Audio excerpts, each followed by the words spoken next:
Hello and welcome back to episode number 3, which is part of my intro to the very basic elements of obstetrics and gynecology. Before I jump in, I just wanted to let you know that I have multiple free downloadable resources available on my website at drcaseymiller.com/free-downloads.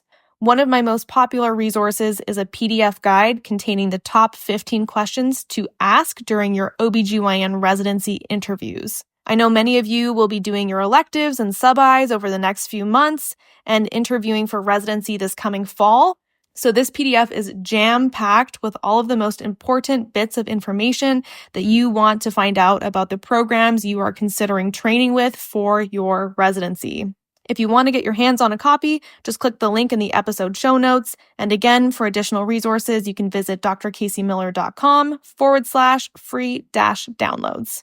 In the last episode, I reviewed how the maternity unit works. And today we are jumping into the clinical basics and talking about gravidity and parity, otherwise known as the G's and P's. So what does that mean? Gravidity is the number of times a patient has been pregnant in the past and also includes current pregnancies. Parity is the number of pregnancies reaching 20 weeks, 0 days, and beyond, regardless of whether or not they ended in a live or stillbirth. And that definition can be a little confusing because when we actually write out the G's and P's, parity also includes things like ectopic pregnancies and spontaneous abortion, which is pregnancy loss occurring less than 20 weeks of gestational age.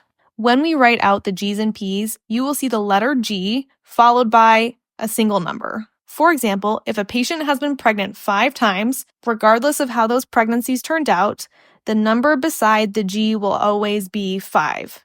If she gets pregnant again, that number will increase to 6. As a side note, this is kind of a hard thing to internalize through audio, but if you go to the bottom left of your audio player, there should be a little box where you can click to see the transcript or captions of this audio if it's easier for you to just read along. When we write out the P's, you will see the letter P followed by 4 numbers. And this is where you specify the outcome of each of those pregnancies. And the easiest way to remember what those 4 numbers represent is to utilize the acronym TPAL, and that stands for term, preterm, abortus, live. So the first digit is going to represent the number of pregnancies birthed at term, and the definition of term being at 37 weeks, 0 days, or greater. So that's T. T for term, 37 weeks or greater. The P stands for preterm. And here, the outcome of the pregnancy was between 20 weeks and 0 days and 36 weeks and 6 days. A stands for abortus, meaning the outcome of the pregnancy was either a spontaneous or induced abortion, less than 20 weeks gestational age, or an ectopic pregnancy. And L represents living, which is the number of currently living children. Let's run through some examples. A patient is pregnant for the first time. She has not yet given birth ever before. We would document that as G1P0000, although for convenience sake, you'll probably just see G1P0 because no one wants to write out 4 zeros. Example number 2. If a patient is pregnant for the 3rd time and she has a history of 1 spontaneous abortion and 1 ectopic pregnancy, we would document that as G3P0020 because the ectopic pregnancy and the spontaneous abortion fall into the category of abortus.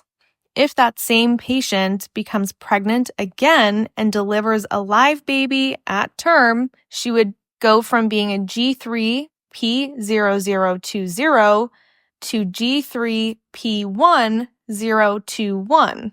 Example number 3, a patient who is pregnant for the 2nd time with twins and a history of 1 preterm live birth would be documented as G2P0101. If she then delivers the twins and they are born at term, we would document her as a G2P1103.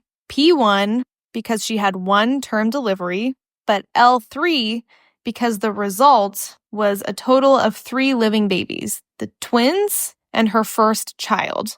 If only one of those twins was live at birth, she would be a G2 P1102. If neither of the twins were alive at birth, she would be a G2 P1101. Another complicated situation would be how would you document if the infants were live at birth, but then passed away within the next couple of days or months and would be considered neonatal demises? Then I would still remove those from the living section and call her a G2 P1101. And you would put a comment in the birth notes essentially stating that they were live born, however, passed away at however many weeks or months that they passed away. One more example of where things can get confusing is with patients that have been pregnant 10 or more times, because then you're looking at multiple numbers. An example of this would be a patient who is pregnant for the 12th time, so G12, and has a history of 11 live term births. We would document this as G12 P110011. After she delivers that 12th baby, she would then become a G12 P120012. That's it for today. As a reminder, if that was confusing to hear out loud, you can go ahead and read the examples from the links in my show notes, which also contain the references for this episode and additional resources. Take care, and I will see you in the next episode.